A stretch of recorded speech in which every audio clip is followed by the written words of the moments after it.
Luís Santos, only 19 years old, was looking for someone special and realized that the quickest and easiest way to find one was using a dating app. Luís was right. He found someone, but that match ended up costing him his life, in a crime that, although already concluded, had some controversies. Before we continue, let's learn more about Luís' story and how he became the victim of a macabre crime. Luís Sergio Ramirez Santos was born in Puno, a city located on the shores of Lake Titicaca in Peru. Puno has a population of almost 130,000 inhabitants. It is considered one of the most important cities in terms of agriculture and livestock in Peru. A curiosity that almost of Puno's economy is dependent on the black market, with the clandestine import and export of products from Bolivia. Luís was the son of Luís Ramirez Catacora, one of the most important lawyers in the city, who served as a judge in Puno, and was the former head of the city's criminal court. Luís' mother was Nini Santos Portugal, a renowned surgeon. The couple, in addition to Luís, had another son who was a few years younger than him and didn't have the name released due to being a minor. Luís was described by family and friends as a very calm, obedient, studious young man who had never got into trouble. At the time of the facts, he was 19 years old, had already finished high school, and was studying the first semester of architecture school. He was also studying English and music, and in his spare time he used to hang out with friends, skateboard, and play guitar. Luís lived in an apartment with his parents and his brother, located in the Magdalena del Mar district. He had a life considered very good and peaceful, which was divided between studies and leisure activities with friends. On March 10, 2017, Luís left home at around 6:40 a.m. He went to English class and then he would go to college.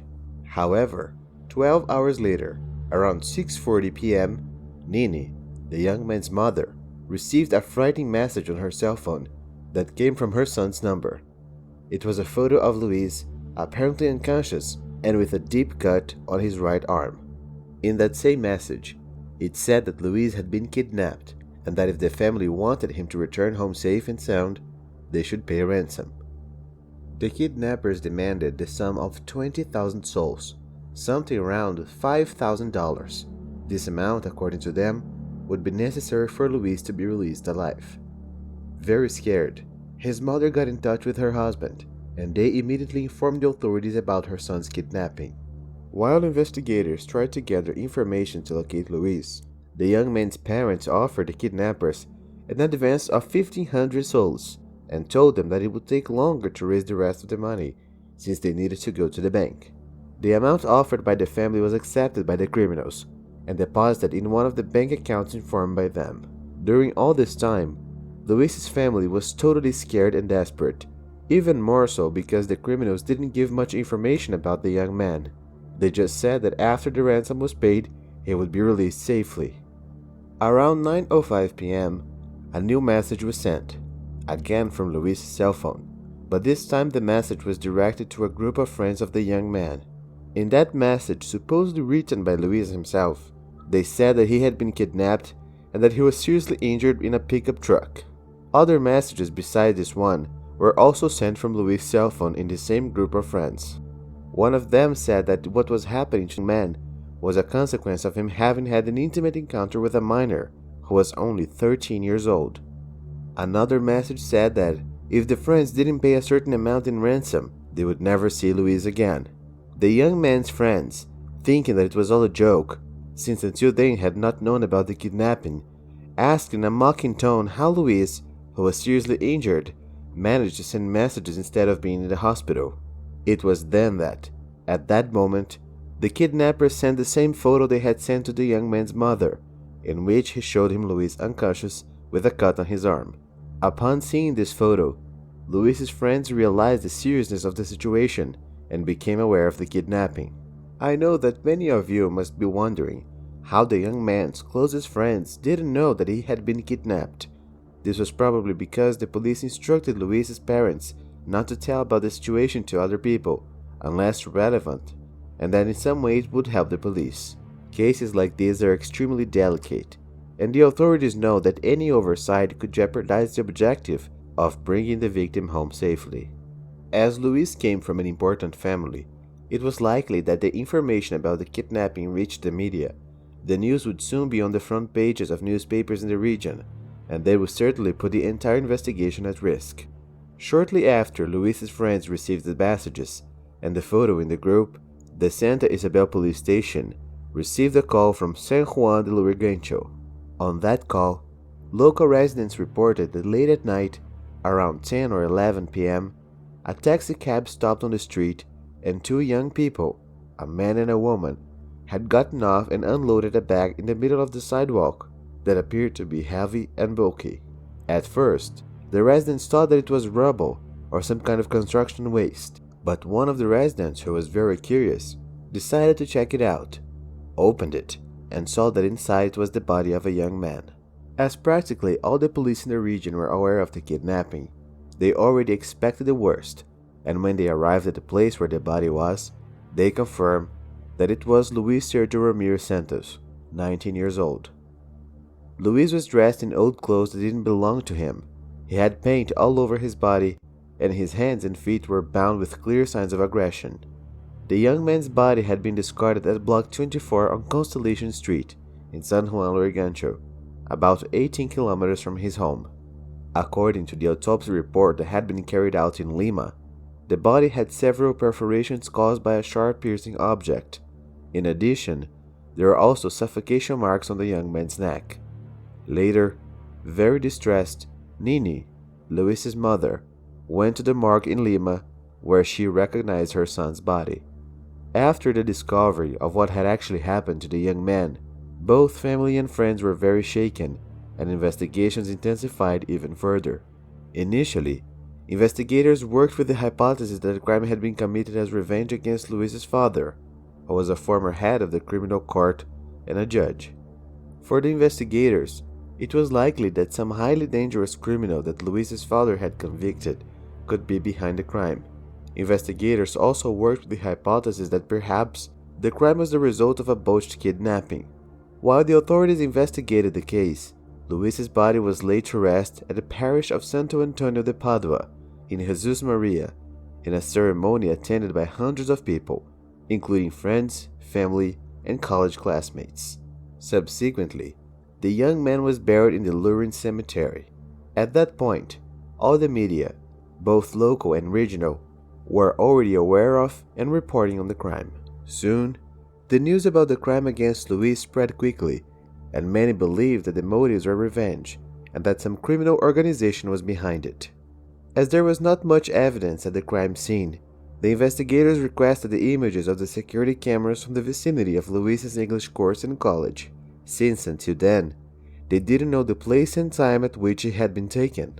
Investigators also requested security camera footage from the location where Luís's body was left, to see if it was possible to track the kidnappers from that point. About a week later, on March 16, 2017, investigators from the Peruvian National Police announced the arrest of 3 suspects in the crime: Ana Lucia Carranza Chiara, 21 years old, her brother, Eduardo Carranza Chiara, 31, and their mother, 63-year-old Irma Evangelista. Investigators got to them by following the taxi's trail through the city's surveillance camera footage. A complete expertise was carried out in the suspect's house, and through forensic examinations, it was evident there was a lot of blood in one of the rooms of the house, ranging from the walls, ceiling, and floor. In addition, clothes that belonged to Luís were also found, as well as some of the suspect's clothes that were stained with the victim's blood. About 2 days later, a 4th person was arrested. It was Aníbal Augusto Chalco Vilcapoma, 21 years old, who was the boyfriend of Ana Lucia Carranza Chiara. With that, Aníbal and Ana Lucia were taken in for questioning. The investigator, as usual, believed that the two would plead as innocent as possible, but to their surprise, it was the complete opposite. The two not only confessed to the crime, but coldly provided details about it, details that terrified the police team and which would have classified the crime as one of the scariest crimes in the country.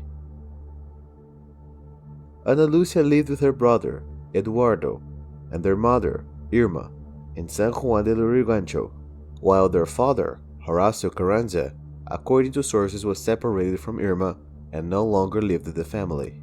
Both Ana and her brother Eduardo had been diagnosed with paranoid schizophrenia when they were still in the early teens. Ana also suffered from anxiety and other problems. However, both were being treated at the Hermílio Valdezan Hospital, and with that, it can be said that they were able to have a relatively normal life. Ana dreamed of studying the field of medicine, but before starting her studies, she changed the last minute to medical technology, which she went to attend at the University of San Marcos. However, in recent years, she stopped her studies several times because of her psychological problems. Ana and Luís had met a year earlier, in March 2016, through a very famous dating app called Tinder. Initially, they were just friends and kept in touch for a few days, until later they decided to meet in person at a mall called Jockey Plaza. After that meeting at the mall, they decided to go to a more private place where they had relations for the first time. However, the two had different goals. While Luís was only looking for something casual and fun, Ana Lucia already fantasized about something more romantic, and in her head, she and Luís were in a relationship. After that first meeting, Luís no longer wanted to see the young woman and started ghosting her. Ana texted him almost daily, practically begging for his attention, and this went on for several months. Although Ana was interested in Luís and wanted him to be her boyfriend, she already had a boyfriend who, like Luís, she also met through Tinder. I'm talking about Aníbal Augusto, the fourth person arrested by the authorities for participating in the crime. In his head, Aníbal felt he had a duty to protect Ana. His love was based on this, as if he were a kind of special protector for the young woman. For Aníbal, he was the only one who could protect Ana, and there was no one else in the world who could do that but him. After Ana cheated on Aníbal with Luís, and didn't get the attention and romantic relationship she thought she would have, with even the possibility of changing her boyfriend, she then got in touch with Aníbal and lied to him, saying that Luís had met her and that he forced intercourse with her, and that, obviously, enraged Aníbal. During the following months, after the first meeting between Ana and Luís, Ana sent several messages to the young man, insisting on seeing him again, as I already mentioned. In the first month that Ana sent a message to Luís, in fact, she wanted to meet the boy to be with him. However, when Ana realized that Luís no longer wanted anything to do with her, she made up that story for Aníbal and continued sending messages to Luís, but then her goal was revenge. Ana's insistence paid off, and on March 9, 2017, Luís sought her out again, wanting to set up another meeting, making it clear to her that it was just something casual. Little did he know that he was about to enter the wolf's den. The next day, March 10th, Luís left home saying he was going to the English course, but in fact he went to Los Jardines station to meet Ana, and from there, they would go together to her house, where they were supposed to be alone. However, as soon as Luís entered Ana's house, he came across another man, Aníbal, who was waiting for him with a sword in his hands. Aníbal, without saying a word, attacked Luís with the object, inflicting 2 large wounds on his right arm and another on his chest. The cut on the arm had been very deep, which caused a great loss of blood, causing Luís to fall to the ground. All the while, Ana demanded that Luís apologize for having taken advantage of her, but the boy denied it. With that, Ana and Aníbal would have attacked Luís for several hours. The couple did the worst evil things imaginable to the boy, whose details are so sordid that they were not even disclosed to the public. Just to give you an idea, the coroner who analyzed Luís' body said that he lost about 4 liters of blood before he died. Still, according to the doctor, Luís was conscious most of the time and suffered a lot. In that part, where Ana and Aníbal spent several hours attacking Luís, there is a controversy. Ana would have stated in her statement that they would have taken a tourniquet to put on his arm in order to stop the bleeding. According to Ana, they would help Luís to prevent him from dying. However, still according to Ana, Luís would have told him to stop because he didn't want to live anymore. Anna said that Luís would have confessed to her that he had already tried several times to take his own life, but had not succeeded, and that was his chance. With that, due to the supposed desire of Luís, he would not have reacted to any moment. He would have simply been laughing and talking nonsense, waiting for everything to end, as if that situation was indifferent to him. In the end, Luís would have said that his desire was to be suffocated, and would have asked to record farewell videos for all his family and friends. This part of the videos has actually been confirmed by the police. They do exist, which makes this case even more macabre. After recording these videos, Anna said that she fulfilled Luís's wish by taking a rope and suffocating him with it. Aníbal confirmed Anna's version, and even said that he had really put a tourniquet on Luís' arms and thought of calling a friend to help him. For Luís's family, this version of events makes no sense at all, since the boy at no point in his life would have shown any indication that he wanted to take his own life. Although some videos were actually found on Luís' cell phone saying goodbye to the family, investigators believe that he was actually coerced into making these videos. After Luís was already dead, Aníbal placed his body in a bag, sprayed with spray paint so that the chemistry masked all DNA evidence, and then placed it inside a suitcase. The couple then called a taxi, and it was at that moment that they began to exhort Luís's family, saying that they would only return home safely if they paid the ransom, and in fact, the boy was already dead. After that, they abandoned Luís's body on the sidewalk, and together, the couple went to the Plaza Norte shopping center, where they withdrew part of the money that Luís's family has transferred to them, and from there, they went to eat at a fast food restaurant. Eduardo, Anna's brother, testified that 2 days before the crime, he accompanied Aníbal to a store where Aníbal would have bought a bag. Eduardo stated that Aníbal even asked him to get inside that bag, as if there was some kind of joke, but in fact, Aníbal was measuring the bag to see if Luís's body would fit inside. As there was no concrete evidence linking Eduardo, Anna's brother, and Irma, Anna's mother, to the crime, both were released by the police and were not accused of participating in the case. In addition, Anna and Aníbal confessed in testimony that they alone were responsible for the planning and executing the crime and had no one else help them. Although Anna had claimed that Luís forced intercourse with her, all evidences indicate that this is nothing more than a lie. On the same day that she went out with Luís, right after they met, she sent him several messages saying that she loved the date and couldn't wait for the next one, something she would never do in fact if Luís had forced intercourse with her. With that, investigators concluded that the act was consensual and that Anna invented the story to help with the revenge plan. For the investigators, there is no doubt that Anna, after being ignored by Luís, would have felt used, became obsessed, and created a fantasy in her head to get revenge on him. Investigators also concluded that Anna took advantage of Aníbal's affection for her and manipulated him into helping her to commit the crime. During the time they were imprisoned, Anna and Aníbal were submitted to a psychiatric evaluation that concluded that both were two totally apathetic people, without feelings and without the ability to empathize. At the end of March 2017, the first hearing of the two accused took place in the 7th Prison Court at Lima Leste, in which the preventive detention of Ana Lúcia and Aníbal for kidnapping, extortion, and for having taken Luís's life was determined. Anna said that she would not accept being arrested, and that if she did, she would take her own life. Well, that didn't do any good, as Ana Lúcia Carranza Chiara was sent to a women-only prison complex in Chorrillos.